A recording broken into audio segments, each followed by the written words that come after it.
நெஞ்சுக்குள்ளே மழையடிக்கும்.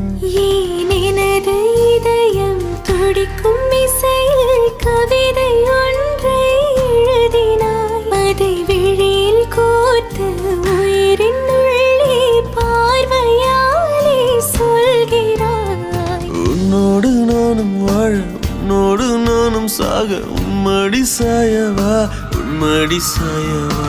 உன் பார்வை